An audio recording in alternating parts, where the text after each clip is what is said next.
नमस्कार दोस्तों, रोसा वर्मा अवध वाले चैनल में आपका स्वागत है। दोस्तों, आज की कहानी जो एक्सप्लेन करने जा रहे हैं उसका नाम है फादरहुड। यह कहानी उन लोगों के लिए है जो अपने डैड से बहुत ज्यादा प्यार करते हैं, क्योंकि यह वीडियो देखने के बाद आपको उनकी असली वैल्यू पता चल जाएगी। तो भैया नाश्ता वास्ता तैयार करो और वीडियो देखना शुरू करो। दोस्तों, मेट हमारी कहानी का अहम किरदार है। वह एक शोक सभा में स्पीच दे रहा है, पर आखिर किसके लिए? इसके लिए हमें थोड़ा पीछे जाना होगा। रिच, जो की मेट की वाइफ थी, वह प्रेग्नेंट थी और मेट किसी भी तरीके का कोई भी रिस्क नहीं लेना चाहता था, इसलिए वह बार बार डॉक्टर के पास जाता है और उसने हर चीज शेयर करता है। लेकिन जब डिलीवरी की बारी आती है तो रिच उसमें गुजर जाती है, लेकिन अपने पीछे वह टीना को छोड़ देती है। जब इस बारे में मेट को पता चलता है तो वह पूरी तरीके से टूट जाता है। उन दोनों ने साथ में कई सारे सपने देखे थे, लेकिन आज वह सारे सपने उनके सामने टूट गए। लेकिन उसकी वाइफ ने उसके लिए एक तोहफा छोड़ दिया है, जो कि है उसकी बेटी टीना, जिसको मेट को संभालना है। लेकिन जब वह शोक सभा में होता है तो वहाँ जब सबको बताता है कि वह खुद ही अपने बच्चे को संभालेगा तो किसी को यकीन नहीं होता, क्योंकि वह शुरू से ही बहुत ही लापरवाह किस्म का आदमी है और इस बात से कोई भी राजी नहीं होता। लेकिन मेट अपनी बेटी को किसी को देना नहीं चाहता, क्योंकि वह उसे उसकी बीवी की दी हुई एक जिम्मेदारी है, इसलिए वह खुद उसे संभालेगा। अब एक रात जब वह सो रहा होता है कि तभी टीना रोने लगती है तो उसे कहता है कि कुछ तो बोलो, आखिर तुम कहना क्या चाहती हो? क्या तुम्हें भूख लगी है या फिर तुम्हें वॉशरूम जाना है? पर वह अभी कुछ ही महीने की है, इतनी जल्दी वह कैसे बोल सकती है? अब यह बात मेट को कौन समझाएगा? अब यहाँ वह उसका डायपर चेंज करता है, लेकिन उसे फेंकने के बजाय वह उल्टा अपने साइड में दबा लेता है। इसके बाद वह नीचे आता है, जहाँ पर उसकी मदर इन लॉ और उसकी मॉम भी थी। वह टीना को रोते हुए देखकर उससे पूछती है कि आखिर इसे क्या हुआ और तुमने इसे कैसे डायपर पहना हुआ? वह कहता है कि यह ठीक है, बिल्कुल, मैं तो बस इसके दूध की बोतल लेने आया था। मदर इन लॉ कहती है कि मैंने उसका रोना सुन लिया है और उनकी आँख खुल गई और वह जानती है कि मैं टीना को संभाल नहीं पाएगा, इसलिए वह उसे अपने पास रखने को कहती है। वह उसे कहती है कि वह टीना को अपने पास रखना चाहती है जब तक वह बड़ी नहीं हो जाती और वह और उसकी मॉम दोनों से गांव लेकर जाएंगी, जहां पर उसका अच्छे से देखभाल हो पाएगा और वह यहाँ पर अच्छे से काम भी कर पाएगा। लेकिन मेड नहीं मानता। वह कहता है कि आपको क्या लगता है मैं अपनी बेटी का ख्याल नहीं रख सकता हूँ? हाँ, यह सच है कि मैं लापरवाह हूँ, लेकिन मैं सबको दिखा दूंगा कि कैसे बच्चों को संभालती है। लेकिन उसकी इन लॉ उसे बहुत ही समझाती है कि तुम भी परेशान हो जाओगे, तो आखिर में बोल ही देता है कि ठीक है, मैं कल सोच कर बताऊंगा। अब अगले दिन वह ऑफिस जाकर बॉस से रिक्वेस्ट करता है वह उसे कुछ दिनों के लिए वर्क फ्रॉम होम करने दे और जब उसकी कुछ अर्जेंट मीटिंग होगी तो वह ऑफिस आ जाएगा। लेकिन उसके बॉस कहते हैं कि ऐसा तो नहीं हो सकता, पर क्या तुम अपनी बेटी को संभाल रहे हो? तो वह कहता है कि क्यों, आपको क्या लगता है मैं उसको नहीं संभाल सकता हूँ? तो बॉस कहते हैं कि जरूर संभाल सकते हो, लेकिन यह इतना आसान नहीं है। तब मेट गुस्से में कह देता है कि ठीक है, अगर आपको ऐसा ही लगता है तो मैं यह जॉब आज से छोड़ देता हूँ। लेकिन उसके हौसले के आगे हार जाते हैं और उसे वर्क फ्रॉम होम दे देते हैं। अब घर आने पर उसकी मदर इन लॉ टीना के कपड़े सही कर रही थी, जिसे देखकर मेट कहता है कि आप तो जाने वाली थी ना? तो वह कहती है कि नहीं, अभी मैं कुछ दिन और रुकेंगी। तो मेट कहता है कि ऐसा नहीं हो सकता, ऐसे हुआ तो मैं पागल हो जाऊंगा। इसी दौरान वहाँ मेट का दोस्त जॉन आता है, जो उसकी मॉम के साथ फ्लर्ट करने लगता है, जिससे मेट को बहुत गुस्सा आता है। वह थोड़ा फ्लर्टी टाइप का बंदा होता है। अब कुछ देर बाद वह दोनों बच्चों की शॉप पर जाते हैं, जहाँ पर जॉन यहाँ भी एक लड़की के साथ फ्लर्ट करने लगता है, लेकिन मैं उसे घर वाली बात का बदला यहाँ पर ले लेता और उसकी सेटिंग खराब कर देता है। वह उस लड़की से कहता है कि जॉन घर पर डायपर पहनता है और उसे बेसमेंट फील करवा देता है। अब घर आने पर उन दोनों में इस बात को लेकर बहस होना शुरू हो जाती है और यह सब टीना देखती रहती है। अब कुछ दिन बाद जब वह अपनी माँ के साथ टीना को लेकर पार्क जाता है, जहाँ पर वह टीना की कार को ठीक कर रहा था और इस बात से वह फ्रस्ट्रेट होकर बहुत गुस्सा हो जाता है। तब उसकी माँ उस चीज को बहुत ही आसानी से कर देती है और उसे समझाती है कि हर चीज में इतनी जल्दीबाजी नहीं की जाती, तुम्हें आराम से काम लेना पड़ेगा, मुझे तुम पर भरोसा है, तुम यह कर सकते हो। अब कुछ समय के बाद वह दिन भी आ जाता है जब मेट की मॉम और मदर इन लॉ के गांव जाने का टाइम आ जाता है। वह टीना को मेट के साथ छोड़कर जा रही थी। अब उनके जाने के बाद वह बहुत ही रिलैक्स फील करता और अपनी पुरानी लाइफ में वापस लौट जाता है। यहाँ पर तीनों दोस्त आपस में फुटबॉल खेलती हैं। मेट टीना को लेकर ऑफिस भी जाता है और वह धीरे धीरे अब टीना को संभालना सीख गया था, लेकिन अभी भी कुछ चीजें थी जिससे वह परेशान था और वह था उसका रात में रोना, जिस वजह से मेट की नींद भी पूरी नहीं हो पाती थी और इसी वजह से वह थोड़ा परेशान हो चुका था। यहाँ वह अपनी मॉम से इसकी वजह पूछता है तो वह उसे लोरी सुनाने का सुझाव देती है, लेकिन उसे भी कुछ बात नहीं बनती। उसके कई कलीग उसे न्यू पेरेंट्स ग्रुप के बारे में बताते हैं, जहाँ पर कुछ नए पेरेंट्स स्टूडेंट्स को बेबी सिटिंग करना सिखाया जाता है। पर वहाँ जाकर उसे पता चलता है कि उसमें तो एक भी आदमी नहीं है। वहाँ सब औरतें मौजूद थी, लेकिन उसे कुछ ज्यादा फर्क नहीं पड़ता।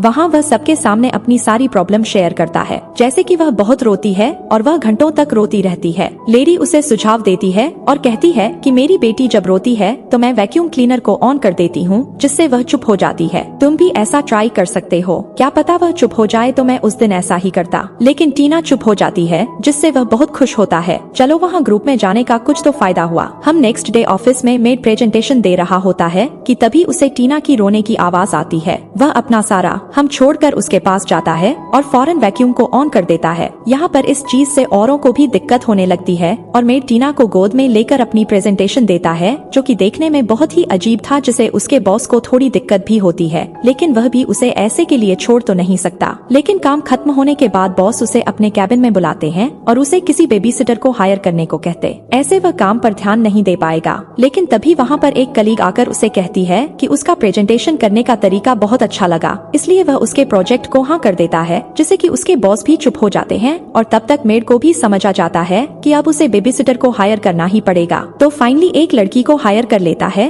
और इसके बाद फिर वह जॉन के साथ पार्टी करने के लिए निकल जाता है, जहाँ पर जॉन उसे कहता है कि तुम्हें उस बेबीसिटर के साथ मस्ती करना चाहिए। लेकिन मेड रिच को भूल नहीं पाया, वैसे ही उसकी जगह किसी को दे नहीं सकता है, जिस वजह से वह वहाँ से घर आ जाता है और उस बेबीसिटर को वहाँ से जाने को कह देता है, क्योंकि वह नहीं चाहता कि उसके और टीना के बीच में कोई तीसरा शख्स आए। अब नेक्स्ट डे उसकी मॉम आती है, जो उसे याद दिलाती है कि आज टीना को डॉक्टर के पास चेकअप के लिए ले जाना है और वह भूल चुका था। इसलिए वह फौरन उसे फटाफट डॉक्टर के पास ले जाता है, जहाँ जाकर उसे लग रहा था कि शायद डॉक्टर उसे कहेंगी टीना की ग्रोथ सही से नहीं हुई है, लेकिन वह ऐसा कुछ नहीं कहती, बल्कि वह मेड की तारीफ करती है। एक मर्द होने के बावजूद उसने अपनी बेटी को बहुत ही अच्छे से ख्याल रखा है, वह बिल्कुल ठीक है। अब यह सुनकर उसकी मॉम उस पर बहुत ही प्राउड फील करती है और वह उसे 3 दिन मियामी आने को कहती है, जहाँ उसका गाँव है, क्योंकि वहाँ उन्होंने टीना के लिए एक फंक्शन भी रखा हुआ है। असल में दोस्तों मेड को वहाँ जाना पसंद नहीं है, लेकिन यह अपनी बेटी के लिए वहाँ जाने के लिए तैयार हो जाता है। वहाँ जाने उसे सब कुछ याद आने लगता है और उसकी वाइफ को बहुत ही मिस करने लगता है। तभी उसकी मदर इन लॉ आकर उससे कहती है कि अब उसे दूसरी शादी कर लेना चाहिए, उसकी लाइफ में किसी औरत की जरूरत है। इस बारे में मेड उस रात बहुत सोचता है, लेकिन आखिर कैसे वह किसी और को रेप की जगह दे सकता है। टीना इस चीज को एक्सेप्ट कर पाएगी, इसी सोच के साथ वह शादी का प्लान को ड्रॉप कर देता है। अगले दिन वह फंक्शन भी पूरा हो जाता है, जिसमें सभी मेड टीना को देखकर बहुत खुश थे, क्योंकि वह बहुत दिनों बाद यहाँ पर आए थे। देखते ही देखते समय बीत जाता और टीना बड़ी हो चुकी है। मेड उसका स्कूल में एडमिशन भी करा देता है, जहाँ पर रिच अपने बच्चों को हमेशा से पढ़ाना चाहती थी, लेकिन वहाँ के टीचर टीना से खुश नहीं थे, क्योंकि लड़की होने के बावजूद वह पैंट्स में आती थी। और जब वह मेड से इस बारे में बात करने की कोशिश करती है, वहाँ से भाग जाता है। हम देखते हैं कि टीना रिच की तरह ही एकदम स्मार्ट और बहुत ही होशियार किस्म की लड़की है, और यह बात मेड भी अच्छे से जानता है। यही वजह है कि वह उसके साथ खेले गए एक भी गेम में जीत नहीं पाता है। अब इसी तरह से कहानी आगे बढ़ती रहती है और एक दिन जब वह उसके साथ पार्क में होता है तो वहाँ उसकी मुलाकात शेरन नाम की लड़की से होती है, जो असल में ऑस्कर की दोस्ती, जो कि जॉन का दोस्त है, का प्लान था कि शेरन को मेड से मिलवाना, और कोई इंसिडेंट लिए ये उसका निकनेम रिची होता है, मेड की वाइफ थी। अब मेड को पता चल गया था कि ये सब ऑस्कर ने किया है, लेकिन वो वहाँ से भागता नहीं है, बल्कि उसके साथ बातें करता है, जिसमें मेड को पता चलता है कि शेरन असल में एक एडल्ट कार्टून में काम करती है, जो हर रोज टीना और जॉन देख, और आज रात वो वही देख रहे थे। लेकिन मेड उसे बंद कर देता है, क्योंकि वो एक अडल्ट शो था। उसी दौरान जॉन उसे शेरन के बारे में पूछने लगता, लेकिन वो नहीं चाहता कि वो किसी लड़की के बारे में टीना के सामने बात करे। पर जॉन चुप नहीं होता और बोलता रहता है, जिससे टीना को थोड़ा बहुत तो पता चल ही जाता है कि असल में यहाँ क्या हो रहा है। कहानी आगे बढ़ती है और कुछ दिन बाद एक बच्चा टीना को स्कूल में परेशान करता है, क्योंकि उसके डैड हमेशा उसे पैंट पहनाकर भेजते थे, जिसे लेकर दोनों में लड़ाई हो जाती। तो प्रिंसिपल को मेड को बुलाना पड़ता और यहाँ वो मेड से कहती है कि आपको टीना को स्कर्ट पहनाना ही पड़ेगा। ऐसे कब तक चलता रहेगा, वरना वो हर रोज किसी ना किसी से लड़ाई करती रहेगी। ये बात सुनकर आखिरकार मेड मान जाता है और उसके लिए स्कर्ट ले लेता है। अब एक दिन में टीना से कहता है कि वो आज रात बाहर जा रहा है। ये पहली मर्तबा हो रहा था था जब मेट उसके बिना कहीं बाहर जा रहा है और वो उसे वादा करता है कि वो जल्दी आ जाएगा। ये सुनकर टीना थोड़ा उदास हो जाती है। तब उसे रिच का एक लॉकेट गिफ्ट करता है जिसे उसने अभी तक संभाल कर रखा था। इसे पहन के वो सो जाती और मेट शेरन से मिलने जाता है, जहाँ पर दोनों बहुत सी बातें करते हैं और ये कहीं ना कहीं एक दूसरे को पसंद भी करने लगे थे। यहाँ रेस के बाद शेरानी एक लड़की थी जिसका साथ उसे पसंद आ रहा था, लेकिन उसकी वजह से वो टीना से दूर होता जा रहा था। ज्यादा समय टीना को उसकी दोस्त के घर छोड़ दिया करता था, जहाँ पर अब टीना को भी एहसास हो रहा था कि वो अपने डैड से दूर हो रही है और उन्हें मिस भी करती थी, पर वो उनसे कुछ नहीं कहती। पर वही मेट शेरन के साथ एक अच्छा समय बिता रहा था। लेकिन एक दिन टीना जिद करती है कि वो इस वीकेंड घूमने जाएगी, तो मेट भी मान जाता और फिर उस दिन वो दोनों घूमने जाते हैं। लेकिन वहाँ पर मेट ने शेरन को भी बुलाया था ताकि वो उसे टीना के बारे में बता सके और उसे मिलवा भी सके, लेकिन वो ये बताने में हिचकिचा रहा था। लेकिन तभी वहाँ पर सामने से शेरन आ जाती और यहाँ पहली बार उसकी और टीना की मुलाकात होती है। या उन दोनों में बहुत अच्छी दोस्ती हो जाती है और टीना साथ में बहुत ही एंजॉय करते हैं। पर जब रात में सोने की बारी आती है तो मैं टीना को बिना किस किए वहाँ से चला जाता है, जिससे उसे पता चल जाता है कि वो असल में अपनी बेटी से दूर हो रहा है। तो वो दोबारा उसके रूम में जाता है और उसे किस करके आता है, जिसके बाद वो ये बात शेरन को भी बताता है। शायद वो अपनी खुशी के लिए अपनी बेटी को अपने आप से दूर कर रहा है, इसलिए मैं तुम्हें पहले ही बता देना चाहता हूँ कि वो हमेशा मेरे लिए सबसे पहले होगी और आगे भी ऐसा रहेगा, जिससे शेरन भी राजी हो जाती और फिर वहाँ से अपने घर चली जाती। अगले दिन जब टीना स्कूल में स्कर्ट पहन कर जाती है तो सारे बच्चे उसे बुली करना शुरू कर देते हैं, क्योंकि उसने स्कर्ट उल्टी पहनी थी और इसी चक्कर में वह एक झूले से गिर जाती है, जिससे कि उसके सर पर चोट आ जाती है। जब इस बात की खबर मेड को मिलती है तो वो शेरन के साथ सो रहा था, लेकिन जब वो अपना फोन देखता है तो फौरन भागते हुए मेड के पास आता है। उसके सामने रोते हुए उसे सॉरी बोलता है, लेकिन टीना कहती है कि इसमें उनकी कोई गलती नहीं है। मेड कुछ नहीं सुनता। वो वहाँ से फौरन शेरन के घर जाता और उसे आज हुई सारी बातें शेयर करता है और ये भी बताता है कि अब वो उसके साथ नहीं रहेगा, क्योंकि आज जो भी कुछ हुआ उसकी बेटी के साथ शायद उसकी वजह से हुआ है। दोनों के साथ आने के बाद वो अपनी बेटी से दूर होता जा रहा है, इसलिए वो चाहता है कि वो अब अलग हो जाए। शेरन को भी ये बात समझ आ जाती है, लेकिन उसे बहुत ही बुरा लगता है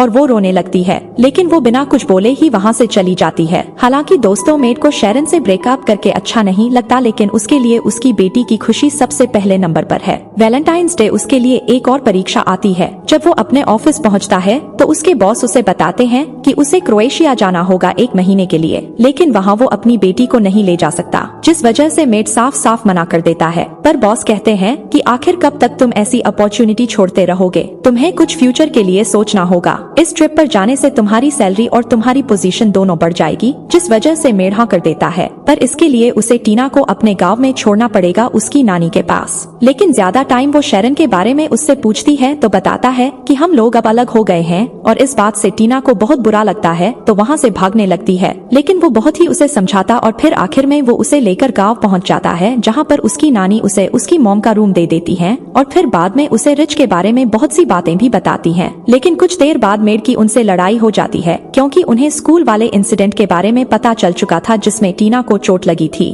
उसे बहुत सुनाती है, जिस चक्कर में मेड वहाँ से अपनी मॉम के घर जाने लगता है। लेकिन टीना वहीं रुकने की जिद करती है तो वो उसे छोड़कर अपनी मॉम के घर आ जाता है। अगले दिन टीना का बर्थडे होता है। सभी लोग उसे सेलिब्रेट कर रहे होते हैं। अब मेड के जाने का समय आ जाता है, लेकिन मेड के लिए बहुत ही बड़ी चीज थी। उसने आज तक उसे कभी अकेला नहीं छोड़ा था, लेकिन उसे ये करना ही होगा। वो उसे आखिरी बार किस करता और रोती हुई वहाँ से जाने लगता, लेकिन तब तक वो उठ जाती और वो उसे गले से लगाता है और फिर गुड बाय बोलकर चला जाता है। मेड पलटकर नहीं देखता, क्योंकि उसे पता था कि अगर उसने देखा तो वो उसे छोड़कर जा नहीं पाएगा। अब यहाँ से वो वापस अपने घर आता है, जहाँ से कुछ दिनों बाद वो कोटा के लिए निकल जाएगा। उससे पहले उसके दोस्त उसे मिलने आते और वो भी टीना को बहुत मिस कर रहे थे, लेकिन अब क्या कर सकते हैं। उस रात मेड को नींद नहीं आती, वो पूरी रात जाग कर है और फिर अगले दिन वो उसके सारे सामानों को इकट्ठा करके एक निगाह रखने लगता है। उसी में उसे वही नेकलेस मिलता है जो उसने टीना को दिया था, जिसे लेकर वह एयरपोर्ट के लिए निकल जाता है। लेकिन मेड का अभी भी मन नहीं है जाने का।